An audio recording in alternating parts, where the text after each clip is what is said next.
நான் அவளோட எதிர்பார்த்துக்கிட்டு இருந்த பொட்டு திருவிழா ஸ்டார்ட் ஆயிருச்சு. காலையில செம்ம கூட்டம். கேட்டு பூட்டிட்டாங்கன்னா பார்த்துக்கோங்களேன். நடையவே சாத்திட்டாங்க. நானே அந்த கேட் ஓட்ட வழியா தான் சாமியவே பார்த்தேன்.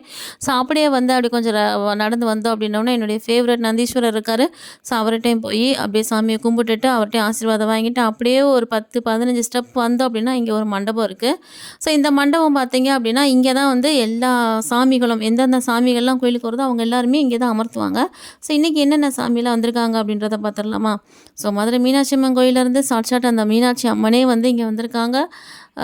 அப்பாவோட திருவிளையாடலை பார்க்கறதுக்காக. அதுக்கப்புறம் வந்து திருப்பரங்குன்றத்துலேருந்து முருகர் வந்திருக்காரு. அழகர் மலையிலேருந்து அழகர் வந்திருக்காரு. இவங்க எல்லாருமே வந்து திருவிளையாடலுக்காக வெயிட் பண்ணிகிட்ருக்காங்க. நாமளும் அவங்களோட சேர்ந்து வெயிட் பண்ணிகிட்ருக்கோம். சாமியை பார்க்குறதுக்கு செம்ம கூட்டங்க. முன்னாடி போக முடியல, பின்னாடி கூட தான் வரணுன்ற மாதிரி சொல்லிட்டாங்க. ஸோ அதை வந்து மண்டபத்தை இப்படி சுற்றி பின்னாடி கூட வரணும். இன்னொரு முக்கியமான இடம் இருக்குது, வாங்க காட்டுறேன். ஸோ அதுக்கு நடுவில் பார்த்தீங்கன்னா அப்படி பின்னாடி போகும்போது நல்லா ஜூஸு என்ன வேணுமோ எல்லா அன்னதானம்லாம் நடந்துக்கிட்டு இருக்கு. வேணுன்றவங்க சாப்பிட்டுக்கலாம். அப்படியே நடந்து வந்தோம்னா இங்கே சொற்பொழிவும் நடந்துக்கிட்டு இருக்கு.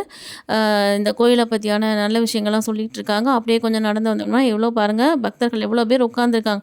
இவங்களாம் எதுக்கு உட்காந்துருக்காங்கன்னு நினச்சிங்கன்னா, அந்த திருவிளையாடல் பார்க்குறதுக்காக வெயிட் பண்ணிகிட்டு இருக்காங்க. காலையிலேருந்து வெயிட் பண்ணிக்கிட்டு இருக்காங்க. ஸோ அப்படியே நடந்து வந்துகிட்டே இருந்தோம்னா முக்கியமான இடம் இதுதான். பார்த்தீங்க அப்படின்னா இந்த இடத்துல தான் எல்லாமே நடக்கும். இங்கே யாகம் நடத்துகிறதா இருந்தாலும் சரி, என்ன திருவிழாவாக இருந்தாலும் சரி, அங்கே கோயிலை விட்டுட்டு இந்த இடத்துல தான் நடக்கும். ஏன்னா இந்த இடம் தான் ஆற்று ஓரத்தில் வரும். இந்த ஆற்று அந்த ஓரத்தில் அந்த மடையை அடைக்கிறதுக்காகத்தான் வந்து சாட்சாத் சிவபெருமானே வந்து வந்திப்பாட்டிக்கிட்ட புட்டுக்காக வந்து மண் சுமந்தார் அப்படின்றது இந்த இடத்துல நடந்தது தான். ஸோ இதனால் இந்த இடத்துல தான் எல்லாமே வந்து நடக்கும். ஸோ அதனால் எல்லா பக்தர்களும் அங்கே வெயிட் பண்ணிட்டுருக்காங்க. அங்கே சாமியை பார்க்குறதுக்கு க்யூவில் இருக்குது.